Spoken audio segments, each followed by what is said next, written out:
English and foreign language university ఓయూని అనుకున్నట్టు యూనివర్సిటీలో ఉద్యమకాలం నాడే పెద్ద పెద్ద వేదికల మీద అక్కడ ఉన్న అందరం మేధావులను చర్చించినాం. అంటే పిహెచ్డి స్కాలర్ని అట్లీస్ట్ ఈ సమాజం మేధావులు గుర్తిస్తే కాబట్టి అది క్లెయిమ్ చేస్తున్నా. ఆ రోజే చర్చించినాం. సో డెఫినెట్గా తెలంగాణ ఉద్యమకాలం నాడే ఈ వాదన ఉంది. ఇది మన తల్లి కాదు, ఏదో గడిల దొరసాన్ని తీసుకొచ్చి తెలంగాణ తల్లి అంటారు. మన తెలుగుల మొహాల్లో ఈ బంగారాలు ఇవి ఉండడం నెగిటివ్ కాదు, తెలంగాణ ప్రజలను పోలిన విగ్రహం కాదు అని చెప్పే ప్రయత్నం ఆనాడు జరిగింది. ఆ అభిప్రాయం మేరకు ఈ రోజు ముఖ్యమంత్రి గారు ఖచ్చితంగా సామాన్య తల్లులను పోలి ఉండే విగ్రహంతో పాటు ఇంకొక ప్రశ్న సామాన్యులకు అందరికీ ఏంటంటే, మీరు ఏడాదిలో చాలా గత ప్రభుత్వానికి సంబంధించిన స్కామ్స్ ఆరోపణలు అవి చేశారు. అవి కొంత మళ్ళీ ఏమన్నా వెనక్కి తగ్గారా, వేగం తగ్గిందన్న విమర్శలు ఒకటి. రెండు, ఆ మధ్య కాకరపోతులు, బాంబులు, టపాకాయలు అన్నారు, ఏం పేర్లేదు. నేనేమంటున్నాను, ఈ 10 ఏళ్లలో జరిగిన అవినీతి మీద ఏ క్షణం కూడా వెనక తగ్గే సమస్య లేదు. ఒకటి, మీకు తెలుసు కాళేశ్వరం మీద కమిషన్ విచారణ జరుగుతుంది, విద్యుత్ కొనుగోలు అవినీతి మీద కమిషన్ విచారణ జరుగుతుంది, కమర్షియల్ ట్యాక్స్ స్కామ్ మీద కమిషన్ విచారణ జరుగుతుంది, ఏది అమోయ్ కుమార్ మీద ఈడీ విచారణ జరుగుతుంది. తెలంగాణ ప్రభుత్వం కూడా రిజిస్టర్ చేసింది. ఫార్ములా E1 రేస్ విషయంలో గవర్నర్ పర్మిషన్ అడిగినాం, గవర్నర్ గారు పర్మిషన్ ఇస్తే నెక్స్ట్ విచారణ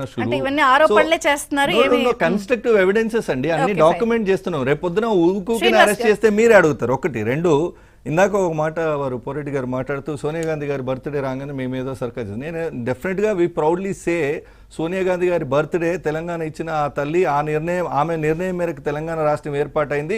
మీకు పార్లమెంట్లో మెంబర్స్ లేరు, ఉన్న 2 ఎంపీలతో కేసీఆర్ ఎన్నడూ పార్లమెంట్కు రాలే. తెలంగాణ ఏర్పాటు చర్చలో తెలంగాణ ఇచ్చింది కాంగ్రెసే. బాగా చెప్తున్నాం, తెలంగాణ సోనియా గాంధీ త్యాగమూర్తి. ఎట్లా త్యాగమూర్తి? రాజకీయంగా అవతల రాష్ట్రానికి కోల్పోయి తెలంగాణ ఇచ్చింది కాబట్టి ఖచ్చితంగా ఇస్తాము. ఆ క్రెడిట్ ఆమెకి ఇస్తాము. మేము ప్రౌడ్ గా సెలబ్రేట్ చేసుకుంటాం. మీలాగా పిరికి సావర్కర్ ను క్షమాభిక్ష అడిగిన సావర్కర్ ను వీర సావర్కర్ అని సెలబ్రేట్ చేయము. ఆమె నిజమైన వీర వనిత కాబట్టి ఆమె సెలబ్రేట్ చేస్తున్నాం. ఆమె వచ్చింది త్యాగాల కుటుంబం నుంచి. వారి భర్త దేశం కోసం ప్రాణార్పణ చేసిండ్రు, వారి అత్తగారు ప్రాణార్పణ చేసిండ్రు, నెహ్రూ గారు వాళ్ళ మామ తాతగారు జైల్లో ఉన్నారు. ఈ దేశానికి లేనోళ్ళది సెలబ్రేట్ చేస్తలేము. ఒకటి. రెండో మాటమా, నేను ఒకటే మాట, వారు ఏమంటున్నారు, 96లో కాకినాడ తీర్మానం చేసి 2000 సంవత్సరంలో 3 రాష్ట్రాలు ఇచ్చినప్పుడు తెలంగాణను మోసం చేసింది బీజేపీ పార్టీ. ఆ పార్టీకి తెలంగాణ గురించి మాట్లాడే అర్హత లేదు. ఒకటి. బీఆర్ఎస్ గురించి చెప్తున్నా, BRS is expired medicine for Telangana.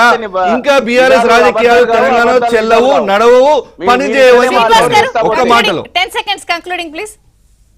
ఏం లేదండి, ఇప్పుడు హామీలు నెరవేర్చలేదు, డైవర్షన్ పాలిటిక్స్. అదే అసెంబ్లీకి వచ్చి ప్రధాన